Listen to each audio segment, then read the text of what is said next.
I'm Rachel. I'm 32 years old. I've been married to Marcus for 6 years. We have a nice apartment in the city. Marcus works as an accountant. I work as a nurse at the children's hospital.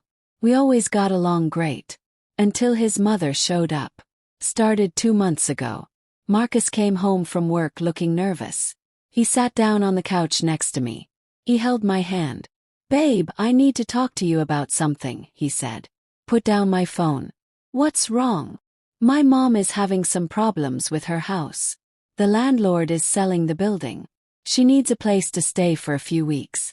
Just until she finds something new." I felt my stomach drop. His mother Linda had never liked me.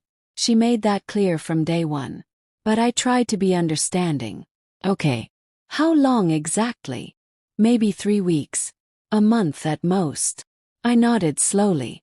"All right. If she needs help, we'll help her." Marcus kissed me. "Thank you. You're amazing. She'll be here tomorrow." Tomorrow. That was fast.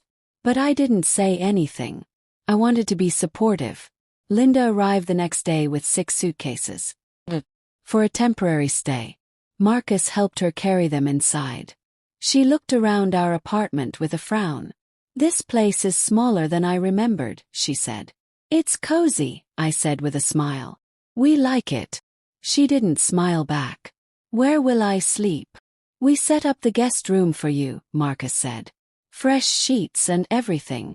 Linda went to look at the room. She came back shaking her head. "That mattress is too hard. I need a softer one. And the curtains are ugly. I'll need new ones." I felt my jaw tighten, but I kept smiling. "We can get you some extra blankets to make it softer." "I need a new mattress, Rachel." "Didn't you hear me?" Marcus jumped in. "Mom, we'll figure something out. Let's just get you settled first." That first week was hard. Linda criticized everything. The way I cooked, the way I cleaned, the way I organized the kitchen. She moved my things around without asking. She threw away my favorite coffee mug because she said it was chipped. She rearranged all the furniture in the living room while I was at work. When I came home and saw what she'd done, I felt like crying. "Linda, why did you move everything? It looks better this way. Trust me. I have an eye for these things." I looked at Marcus. He just shrugged. "It does look nice, babe." I couldn't believe it. He was taking her side. "Marcus, can I talk to you in the bedroom?" We went to our room and I closed the door. "Your mother is taking over our home. She's changing everything. She's throwing away my things. She's just trying to help. She likes things a certain way. This is our home, not hers. It's temporary, Rachel. Just be patient. She's going through a hard time." I wanted to scream, but I didn't. I just nodded and left the room. The weeks went by. 3 weeks became 4. 4 became 6. Linda was still there. I asked Marcus when she was leaving. He said she was still looking for a place. But I noticed he stopped bringing it up. He stopped looking uncomfortable about it. Then one day I came home early from work. I had a migraine and my shift got cut short. I walked into the apartment and heard voices in the living room. Marcus was there with a man I didn't know. They were looking at blueprints on our coffee table. "What's going on?" I asked. Marcus looked startled. "Rachel, you're home early. I have a headache." "Who's this?" The man stood up. "I'm Dave. I'm a contractor. Marcus hired me to do some renovation work." My heart started beating fast. "What renovation work?" Marcus looked at the floor. "We're converting the guest room into a permanent bedroom for my mom. With a private bathroom and everything. Dave here specializes in small space renovations." I felt like the floor dropped out from under me. "Permanent? Marcus, what are you talking about?" "My mom isn't leaving, Rachel. She's staying with us. I should have told you sooner. You should have asked me first. This is my home too." Linda walked in from the kitchen.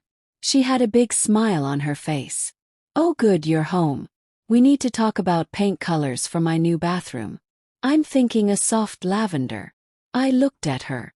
Then at Marcus. Then at the contractor. "Get out," I said to Dave. Rachel, Marcus started. Get out of my house, I shouted at the contractor. Dave grabbed his papers and left quickly. Linda crossed her arms. Don't be dramatic, Rachel. This is what's best for the family. Best for what family? The family where I don't get a say in who lives in my own home. Marcus stood up. This is my home too. My mother needs us. Family takes care of family. Then buy her an apartment nearby. Help her find a place. But she can't live here permanently. I didn't agree to this. Linda laughed. It was a cold laugh. Honey, you don't really have a choice.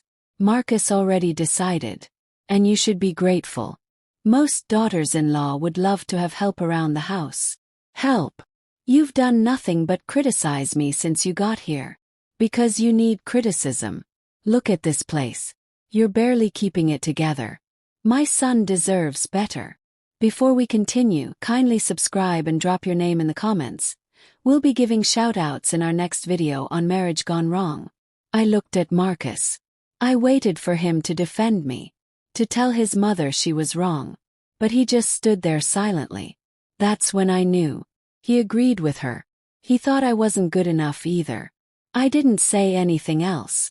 I went to our bedroom and locked the door. I cried for an hour. Then I stopped crying and started thinking. If Marcus wanted to play games, I could play too. But I would play smarter. The next morning I apologized. I told Marcus and Linda I overreacted. I said I was stressed from work and took it out on them. I said if Linda needed to stay, then she could stay. They both looked surprised but relieved. I'm so glad you're being reasonable, Linda said. I knew you'd come around. I smiled sweetly. Of course. Family is important. But I wasn't being reasonable. I was being strategic. That day I called a lawyer. Her name was Stephanie. I explained everything. The fact that Marcus made a major decision without me. The fact that he was planning renovations without my consent. The fact that our apartment was in both our names but he was treating it like it was only his. Stephanie listened carefully. Do you want a divorce? She asked. Not yet. First I want to know my options. And I want to protect myself. Smart. Let me do some digging. I'll call you back in a few days. I also started documenting everything. Every time Linda insulted me, I wrote it down. Every time Marcus sided with her over me, I made a note. Every time they made decisions about our home without asking me, I took photos and saved texts. I played the perfect wife and daughter-in-law. Cooked their favorite meals. Cleaned without complaining. I smiled when Linda criticized me. I agreed when Marcus made plans without consulting me. They thought they'd won. They thought I'd given up. But I was just getting started. Stephanie called me back 3 days later. I found something interesting. Your apartment building has very strict rules about long-term guests. According to your lease, no guest can stay longer than 30 days without written approval from the landlord. Your mother-in-law has been there for almost 2 months. What does that mean? It means you could be evicted if the landlord finds out. And any renovations would need landlord approval too. Which I'm guessing Marcus doesn't have. A plan started forming in my mind. What if the landlord did find out? Then you'd have 2 options. Either the guest leaves, or you all get evicted. Thank you, Stephanie. This is very helpful. I called my landlord Mr. Chen. I'd always had a good relationship with him. I explained that my mother-in-law had been staying with us and we wanted to make sure everything was proper and legal. Mr. Chen was not happy. She's been there for 2 months. Rachel, you know the rules. She needs to leave or I'll have to start eviction proceedings. I understand. Can you send an official notice? I want to make sure my husband takes this seriously. I'll send it today. The notice arrived 2 days later. It was delivered by certified mail. Marcus opened it while I was cooking dinner. I watched his face go pale as he read it. What's wrong? I asked innocently. The landlord says my mom has to leave. We're violating our lease. If she doesn't leave in 7 days, we'll be evicted. Linda grabbed the letter from his hand. This is ridiculous. You can fight this. I shook my head. We can't. It's in our lease agreement. I read it when we first moved in. No guests for more than 30 days without approval. Marcus looked at me suspiciously. Did you know about this? Of course I knew. I tried to tell you this was temporary. Remember? He couldn't argue with that. I had said it was temporary. He was the one who changed the plan without telling me. Linda was furious. So what are we supposed to do? Just throw me out on the street? Of course not, I said sweetly. Marcus will help you find a place. Won't you, honey? Marcus looked trapped. Yeah, I'll help you look, Mom. But finding an apartment in our city is expensive and takes time. Linda had 7 days. She spent those 7 days making my life miserable. She screamed at me. She called me names. She blamed me for everything. Marcus tried to find her a place, but everything was too expensive or too far away or not available immediately. On day 6, Linda was crying. I have nowhere to go, she sobbed. Marcus looked at me desperately. Isn't there something we can do? I pretended to think. Well, there is one option. My friend Kelly has a mother-in-law unit she rents out. It's small but it's available. And it's affordable. Really? Marcus looked hopeful.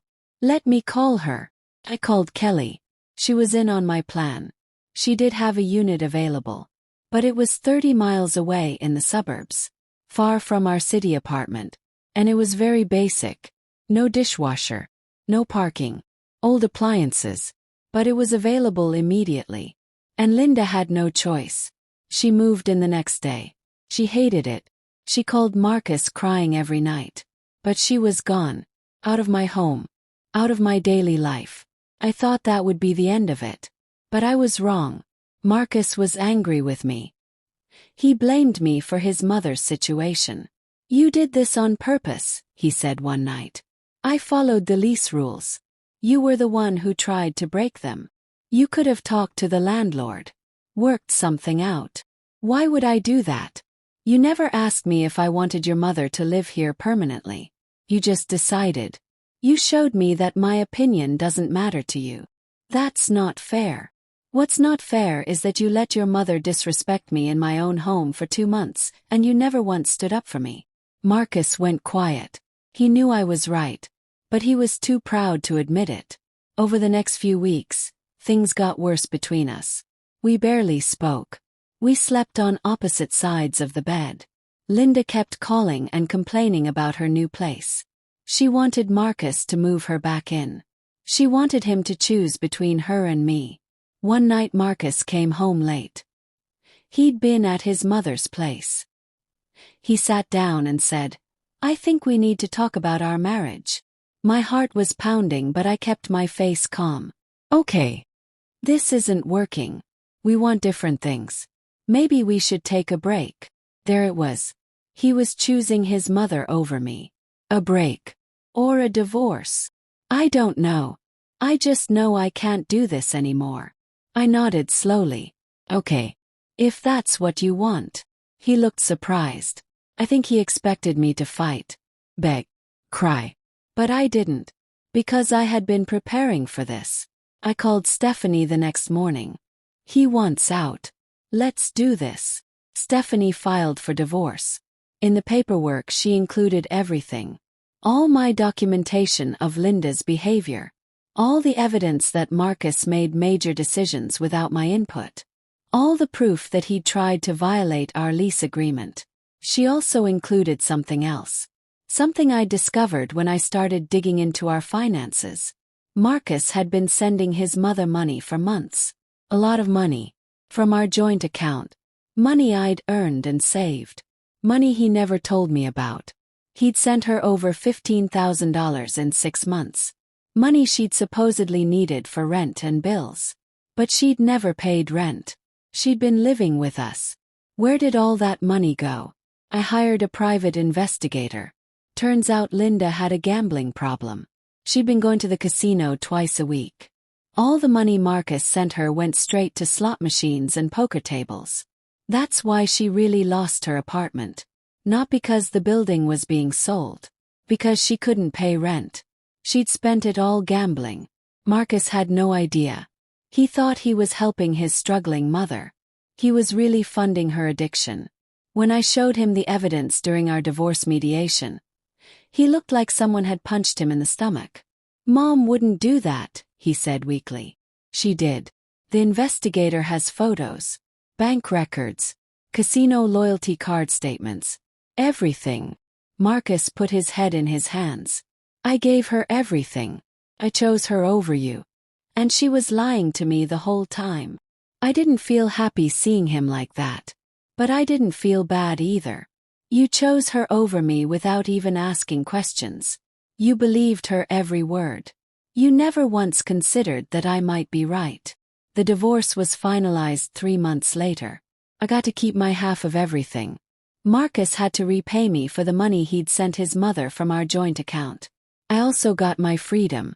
Marcus confronted Linda about the gambling. She denied it at first, but the evidence was too strong.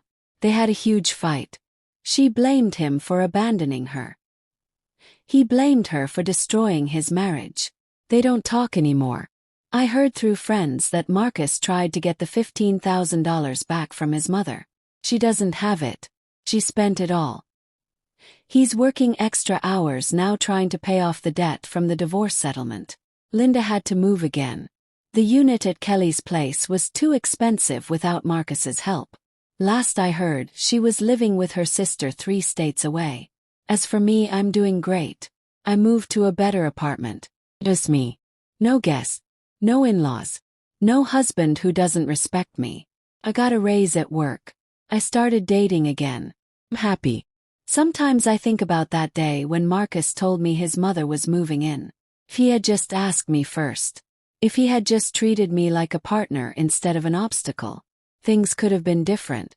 But he didn't. He chose to lie and manipulate and disrespect me. And he paid the price.